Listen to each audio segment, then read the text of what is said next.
Hi friends, காலையில் தான் ரொம்ப ஆக்ரோஷமாக திமுக கொத்து புரோட்டா போட்ட முதல்வர் வச்சு செஞ்சுட்டாருப்பா அப்படின்னு சொல்லிட்டு நம்ம கூஸ் பம்பில் பேசியிருந்தோம். ஆனால் அதுக்கப்புறம் நடந்த நிகழ்ச்சி, அவர் கண்ணீர் விட்ட அந்த தருணம், அதை தான் இப்போ நம்ம பேசணும்னு நினைக்கிறேன். அதாவது உங்களாம் தெரியும், ஒரு துயர சம்பவம் நடந்து அந்த துயர சம்பவத்தில் தனக்கு நெருக்கமானவங்களை பறி கொடுத்துட்டு அதற்கு காரணமாக ஒரு வெகுமதி நம்மளுக்கு கிடைக்கும் அப்படிங்கும்போது அதை ஏற்றுக்கிறதுன்னு ஒரு வழி இருக்குல்ல, அந்த வழி யாருக்குமே எதிரி கூட வரக்கூடாது அப்படின்னு நம்ம நினைக்கணும். ஆனால் இங்கே இருக்கிறவங்களாம் அப்படியே இருக்காங்க. அதை கிண்டல் கேலி பண்ணிட்டு அதை ரொம்ப பார்த்தீங்கன்னா அதை ஒரு மாதிரி நெகட்டிவாக ட்ரோல் பண்ணுறாங்க. அதை பார்க்கும்போது நம்மளுக்கு அவ்வளோக்குள்ள எரிச்சல் இருக்கு. அதாவது இப்போ அந்த பணிநியமன ஆணை கொடுக்குறது சரியா? அரசாங்க வேலையை அவங்கள பார்க்க வந்தவங்களுக்கு, அதாவது ஊரார் வீட்டு நெய்யா அதில் நீங்கள் ஸ்வீட் பண்ணுவீங்களா அப்படி இப்படின்னு சில பேர் விமர்சனம் வச்சுட்டே இருக்காங்க. எனக்கு அதை மாற்றிக்கிறது இருக்கு. நான் அதை சொல்லியிருக்கேன், அதாவது சரியா இது கொடுக்குறது அப்படிங்கிறதுல. ஆனால் முதலமைச்சர் விஜய் ஏதோ முதலாக இந்த விஷயத்த பண்ற மாதிரியும் அது ஏதோ பண்ணக்கூடாத விஷயம் கிடையாது. இதுக்கு முன்னாடி நிறைய விஷயங்கள் இது நடந்திருக்கு, ஓகேவா? ஆனா அதை இதையும் நம்ம கம்பேர் பண்ண முடியாது. ஆக்சுவலா இதன் மூலமா ஒரு பாமர ஒரு கஷ்டப்பட்ட ஒருத்தங்களுக்கு அது மூலம் ஒரு வாழ்வு கிடைக்கும், ஓகேவா? அவங்க நீங்க எதிரிகள் சொல்ற மாதிரி அவர் நடிகரை பார்க்க போனவருக்கு இப்படி கொடுக்கலாம் அப்படிட்டாலும் அதுல அரசாங்கத்தினுடைய தவறும் இருக்கு. அரசாங்கம் சரியான முறையில் பாதுகாப்பு கொடுக்காம அது சில எதிரிகள் பண்ணதுனாலதான் அந்த உயிர் போயிருக்கு, ஓகேவா? நீங்க அப்படி பாத்தீங்கன்னா நான் என்ன கேட்கிறேன்னா, இப்போ நீங்க எல்லாம் விமர்சனம் வைக்கிறீங்கல்ல, இந்த பணி நியமனம் வாங்குறாங்க தெரியுமா, அவங்களுடைய மன வலிமையை எவனா யோசிச்சு பாத்தீங்களா? இல்ல ஒரு உயிரை நமக்கு நெருக்கமான தன்னுடைய பிள்ளையோ புருஷனையோ மனைவியோ இழந்துட்டு அந்த அவங்களுக்கு கொடுத்து இந்த வேலையை வாங்குற மாதிரி தான். ஸோ அவங்களுக்குள்ள எவ்வளவுக்குள்ள ஒரு வேதனை இருக்கும் அதை வாங்கும்போது. அப்போ அவங்க அந்த இடத்துல அழுகுறாங்க அப்படின்னா அதை நினைச்சு அந்த மனசுல வருந்தி கண்ணீர் விட்டு அதாவது குறைய அவர் நிக்காரு, ஒரு மாதிரி அதாவது ஒரு அழுகிற ஸ்டேஜ்ல அவர் நிக்காரு அந்த இடத்துல அவங்களை சமாதானப்படுத்திட்டு. அப்படிங்கும்போது இதை நீங்க கிண்டல் பண்றீங்கன்னா என்ன மாதிரி ஜென்மங்கடா? இல்லை எனக்கு புரியல. இல்ல இப்ப நீங்க ஒரு விஷயத்துல உங்களை பார்க்க வந்த ஒரு கூட்டம், நீங்க இந்த இடத்துல விஜயாவில் இடத்துல நீங்க இருக்கீங்கன்னு வச்சிருக்கீங்க. இந்த எதிரிகளை நான் சொல்றேன், உங்களை பார்க்க உங்களை பிடிச்சு போய் உங்களை பார்க்கறக்கா வந்த கூட்டத்துல ஒருத்தர் இறக்கும் போது உங்களை பார்க்க ஒருத்தர் உயிர் போயிருக்கு. அப்படிங்கும் போது அவங்க உங்க கண்ணு முன்னாடி அவங்க அழுகுறாங்கும் போது உங்களால நீங்க அதை பார்த்துட்டு உங்களால கடந்து போக முடியுமா? இல்லடா அதை ஒண்ணு இல்லாம அப்படி நிக்க முடியுமா? எந்த மனசுனா எவ்வளவுக்குள்ள கல் நெஞ்சக்காரன்னு கரையும்டா அந்த மனசன் அந்த அவங்களுக்காகவே ஒரு வாழ்க்கை அர்ப்பணிச்ச மாதிரி ஒரு அரசியலுக்கு வந்திருக்காரு, புரியுங்களா? இவ்வளவு நாளா நம்ம பாத்தீங்கன்னா இவ்வளவு செல்வா கூட நம்ம வாழ்றோம், இவ்வளவு வசதியா இருக்கும், எல்லாத்துக்கும் காரணம் இந்த மக்கள் தான், நம்மளை கொண்டாடி தீர்த்தாங்கல்ல. சோ அவங்க கடைசி நேரத்தில் ஒரு அரசியல் மூலமா அவங்க ஏதாவது ஒன்று பண்ண முடியுமா பார்க்கலாமே அப்படின்ட்டு தான் இந்த அரசியலுக்குள்ள இவ்வளவுக்குள்ள திமுக ஆளுங்கட்சியா இருக்கும்போது தைரியமா காத்து வரைக்கும் நீங்க வந்திருக்காரு. சோ அப்படிப்பட்டவரோட மெயின் நோக்கமே அவங்களுக்காகும் போது அப்ப அவங்க ஒரு பாதிப்படையும் போது அவர் சைட்ல இருந்து அவர் பண்றது 100% கரெக்ட் தானே. நம்மளுக்கு மாத்திக்கிறது மத்தவங்க வரலாம், ஆனா அவர் சைடு இருந்து பாத்தீங்கன்னா அவர் 100% கரெக்டா தான் பண்றாரு. முதல்ல மெயினே அவங்களுக்காக தானே அவர் அரசியலுக்காக வந்திருக்காரு.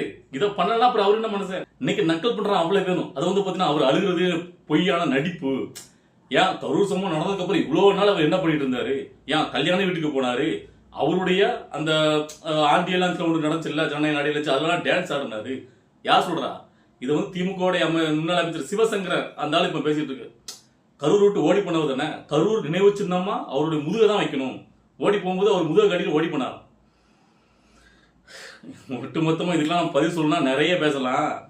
அதாவது நான் கேட்கிறேன், இப்போ சாதாரணமா நம்ம ஒரு எல்லாரும் வீட்லயும் அப்படிதான், ஒரு வீட்டுல ஒரு இறப்பு ஆயிட்டு அப்படின்னா நீங்க உங்களுடைய சிரிப்புங்கிறது உங்க முகத்திலே வராதா? நீங்க வேற எந்த நிகழ்ச்சி அதை கலந்துக்கவே மாட்டீங்களா?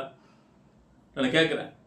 எல்லார் குடும்பத்திலையும் எல்லார் வீட்லயும் இறப்புங்கிறது நிகழ்ந்து கொஞ்ச நேரத்திலேயே மனசு வாழ்வு அவ்வளவுதான். வேற என்ன பண்ணா அன்னைக்கு ஒரு நாள் ரொம்ப கஷ்டமா 2 நாள் 3 நாளா கடந்துட்டு அதுக்கப்புறம் அவங்கவுங்க அடுத்தடுத்த ஒர்க்ல கான்சென்ட்ரேட் பண்ணி போயிட்டு தான் இருப்பாங்க. உலகமே அப்படி ரன் ஆகிட்டு தான் இருக்கும். அப்படியே தேங்கி போய் நின்றாரு, புரியுதுங்களா? அவர் அதுக்கப்புறம் ஒரு கல்யாண வீட்டுக்கு போயிட்டாராம். இதெல்லாம் ஒரு காரணம் கொண்டு வராங்க. அவர் அதுக்கப்புறம் கல்யாண வீட்டுக்கு போனாரு. ஸோ அப்பெல்லாம் பார்த்தீங்கன்னா இந்த துயரம் அவருக்கு தெரியலையா? அவர் ஒரு ஜனநாயகம் படத்துல ஆடியோ லான்ச் வச்சார்ல, அப்போ அதுக்கு பார்த்தீங்கன்னா டான்ஸ் ஆடினாரு. இந்த சிவசங்கரனை பார்த்தா நமக்கு ஏதோ ரொம்ப கேட்கணும்னு தோணுது. நம்ம ஒரு பொது வெளியில நம்ம அதை அப்படி நான் தாண்டி பேசக்கூடாதுன்னு நினைக்கிறேன். இல்லை என்ன பேச்சு நினைக்கிறேன்? உங்க வீட்டுல ஒரு துக்கம் நடந்தா நீங்க அதுக்கப்புறம் எதுலையும் கலந்துக்க மாட்டீங்களா? கல்யாணம் போக மாட்டீங்களா? சிரிக்க மாட்டீங்க, சாப்பிட்டா அப்படியே அதுலயே இருந்து நீங்க செத்து போயிருவீங்களா? இல்ல அவர் இப்பயே வந்திருக்காருன்னா ஆமா அவர் பிளான் பண்ணி இது சொல்றாரு. அவர் சிவசங்கரன் அதாவது இடைத்தேர்தல பிளான் பண்ணி அவர் வந்திருக்காரு. அதுக்காக தான் இப்போ கரூருக்கு போய் பண்றாரு. இவ்வளவு நாளா எங்க போனாரு? தேர்தலுக்கு முன்னாடி தான் நீங்க வர விடலையே, ஏகப்பட்ட கட்டுப்பாடுகள். இதுல அவர் எங்க போக முடியும்? திரும்பி ஏதாவது ஒரு பிரச்சனை அதுல வர வச்சு நீங்க ஏதாவது ஆட்களை வச்சு செட்டப் பண்ணி திரும்பி அவர் மேல பழி போட்டு ஏதாவது பண்ணிட்டீங்கன்னா அந்த மக்கள் உயிரை விட்டது இவரை பார்க்கணும். ஏன் இவரை முதலமைச்சராகணும்னு ஆசையில தான் வந்தாங்க இவரை பாக்குறதுக்கு. ஸோ அப்படிங்கும்போது அதை நிறைவேற்றி நம்ம போகலாம் அப்படின்னு இருந்தாரு. இப்ப ஜெயிச்சதுக்கு அப்புறம் இப்ப கரெக்டாக தான் போயிருக்காரு. என்ன 55 நாள் தான் இருக்கு. ஸோ அவர் ஜெயிச்சதுக்கு அப்புறம் பண்ண வேண்டிய விஷயங்கள் நிறைய இருக்கு. எடுத்தோன்னா போயிட முடியுமா? ஒரு பிளானிங் வேண்டாமா? அவர் அங்க போறாருன்னா அந்த மக்களுக்கு ஏதாவது பெனிஃபிட் இருக்கும்ல, எல்லாத்தையும் பிளான் பண்ணி பக்காவா இப்போ போயிருக்காரு. என்ன உடனே எடுக்கிறதுல வச்சுட்டாங்களா? இப்போ அவர் அங்க போய் இந்த பணி நியமன ஆணை கொடுக்கும் போதே சொல்லிட்டாங்க எடுக்கிறதுல இப்போ கிடையாது, அது கேஸ்ல நடந்துட்டு இருக்கு, இனிமே தான் அறிவிக்கப்படும், இப்போ உடனே கிடையாது, சென்னை உயர்நீதிமன்றம் சொல்லியிருக்கு. புரியுதுங்களா? எல்லா விஷயத்திலையும் இவங்க வந்து பாத்தீங்கன்னா இவங்களுடைய தலையீடு இருக்கு அப்படின்னா நீங்க பேசுறீங்களே, தமிழக அரசோட தலையீடு இருந்தா இந்த இடைக்கால தடையா வரப்போகுது, இடைத்தேர்தலுக்கு தடை உடனே சொல்றாங்க. முதலமைச்சர் பட்ஜெட்டில் வெளுத்து விட்டுருங்க இடைத்தேர்தல் வருது அப்படின்னு சொன்ன கொஞ்ச நேரத்திலே நியூஸ் வருது. புரியுதுங்களா? ஸோ அவர் இடைத்தேர்தலை மையப்படுத்தி இதை வந்து பண்ணல. உண்மையிலே இந்த மக்கள் நல்லதுக்கு நினைச்சிட்டு இருந்தாரு, நம்ம முதலமைச்சரா அந்த இடத்துல போய் கால் பதிக்கணும் நம்ம அப்படின்னு சொல்லி தான் அங்க போயிருக்காரு. அதை போகும்போது அந்த மக்களுக்கு ஒரு வெகுமதி கொடுக்கணும், ஒரு அவங்களுக்கு ஒரு நிவர்த்தி பண்ணணுங்கிறது. ஸோ அதே வந்துட்டு இடைத்தேர்தலுக்காக பண்றாங்கன்னா உங்களுடைய தலைவர் மு.க. ஸ்டாலின் அவர் தான் இந்த தேர்தலுக்கு முன்னாடி மகளிர் உரிமை தொகையை சேர்த்து போட்டார் அக்கௌண்ட்ல. 5000 6000 எல்லாம் சேர்த்து 10,000 கிட்ட கிட்டத்தட்ட போட்டார். அதுக்கப்புறம் கூப்பன் கொடுக்கேன் எல்லாம், அதான் உங்களை மாதிரியே மற்றவங்களும் நினைச்சுக்கிறீங்க. ஸோ முதுகு சின்னத்தை வைக்கணும், முதுகு சின்னத்தை நக்கலை பாருங்களேன்.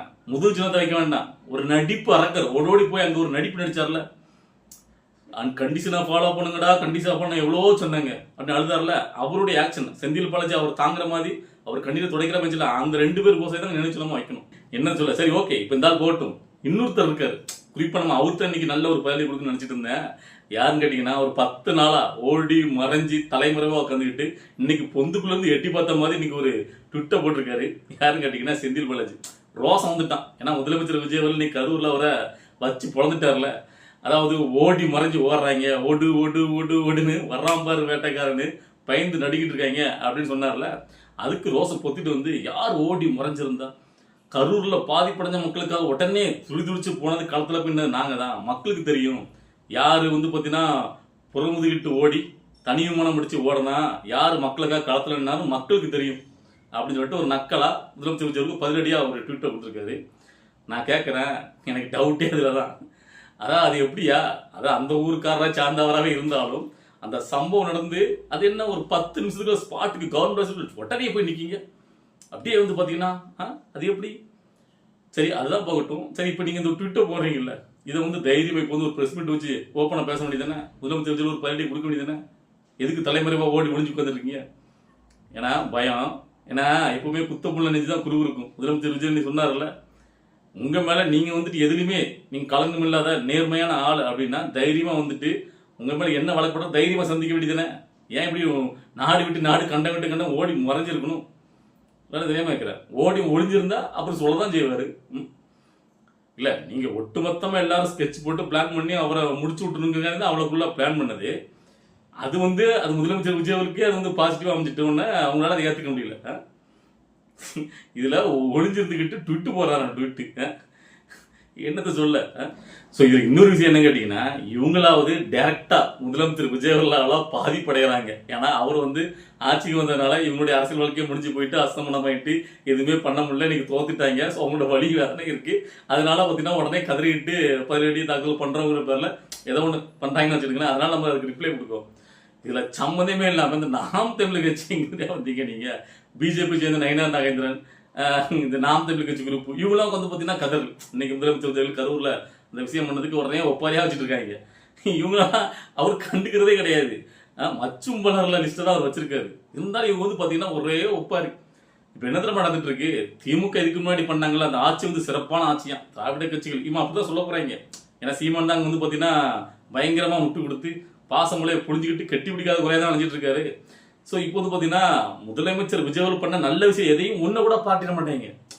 அது வந்து அவன் கண்ணுக்கே தெரியாது.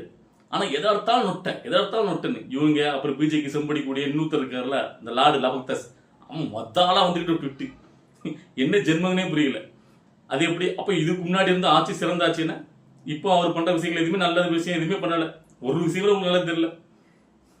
நீங்களாம் ஒரு என்ன சொல்ல, சரி இவங்களாம் வைத்தறிச்சல், இவங்களாம் நம்ம பொருட்படுத்தி தேவையில்லை. அதனால இவங்களாம் நான் வந்து பயிர்ப்பு நினைக்கல. போகிற பக்கில் போப்பா அப்படிங்கிற மாதிரி தள்ளிவிட்டு நம்ம போனிதான்.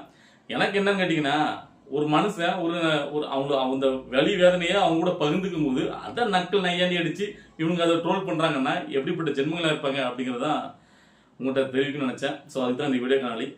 இதை பார்க்கும்போது உங்களுக்கு என்ன தோணுது, நீங்க என்ன நினைச்சீங்க அப்படிங்கிறத உங்களுடைய கருத்துக்களை கமெண்ட்ல பதிவு பண்ணுங்க. அடுத்தது கட்ட அரசியல் நிகழ்வை பார்த்து நம்மளுடைய வீடியோ வரும். வெயிட் பண்ணுங்க.